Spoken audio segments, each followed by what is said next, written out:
ഞാനിപ്പോൾ നിൽക്കുന്നത് എൻ്റെ ഫാക്ടറിയിലാണ്. ഫാക്ടറിയിലുള്ള പഴമരം ஜாக் ஃப்ரூட்.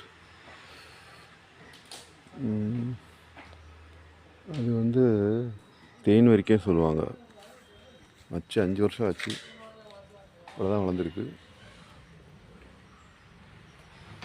நல்லா தண்ணியெல்லாம் ஊற்றணும், உரம் போடணும். 2 வருஷம் நான் ஒன்றுமே செய்யலை. அது இப்போ தான் ஒரு 2 வருஷமாக தான் நான் கொஞ்சம் அதுக்கு உரம் தண்ணியெல்லாம் போட்டேன். அதனால தான் அது வளர்ந்துச்சு. அதனால் 2 வருஷத்தை வளர்ச்சி வந்து அது குறைஞ்சிச்சு.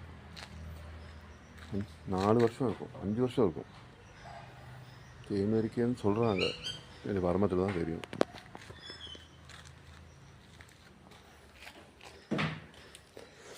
அப்புறம் அடுத்தது வந்து இது நல்லா வரைக்கும் தான் சொன்னாங்க.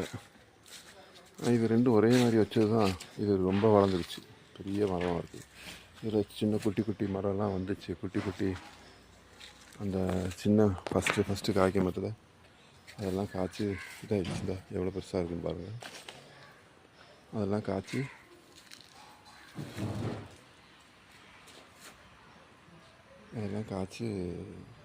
வாடி போயிடுச்சு. அடுத்த வருஷம் காய்க்குன்னு சொல்கிறாங்க.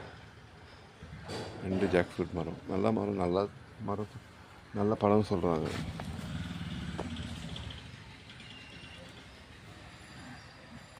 அப்புறம் இதில் கொஞ்சம் கத்திரிக்காய் செடி, இது வந்து பஞ்சாயத்துலேருந்து கொடுத்தாங்க.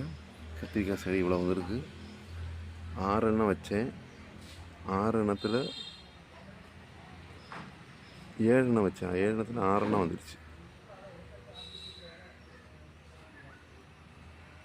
அப்புறம் பப்பாளி மரம் நிறையா இருக்குது. குட்டி குட்டி பப்பாளி மரம் நிறையா இருக்குது. பப்பாளி வந்து ரொம்ப நிறையா குட்டி குட்டி மரம், ஒரு 20 மரமாக வச்சுருக்கேன் பப்பாளி மரம். எல்லாத்தோட வந்து கரெக்டாக பெருசு இவ்வளோ தான் இது வந்திருக்கு.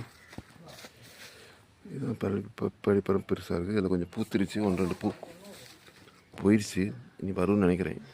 நல்லா தண்ணியெல்லாம் ஊற்றி இருக்கேன். இது முருங்கை மரம்.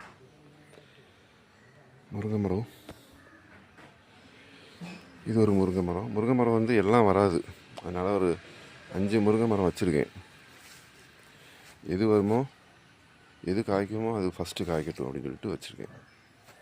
அது எல்லாம் தண்ணியெல்லாம் ஊற்றி நல்லா உரம் எல்லாம் போட்டு சூப்பராக வந்துட்டுருக்கு. பப்பாளி தான் நிறைய வச்சுருக்கேன். ஏன்னா பப்பாளி ரொம்ப பிடிக்கும். யாருக்கு தான் பிடிக்காது பப்பாளி. அது நான் அடுத்த வீடியோவில் காட்டுறேன்.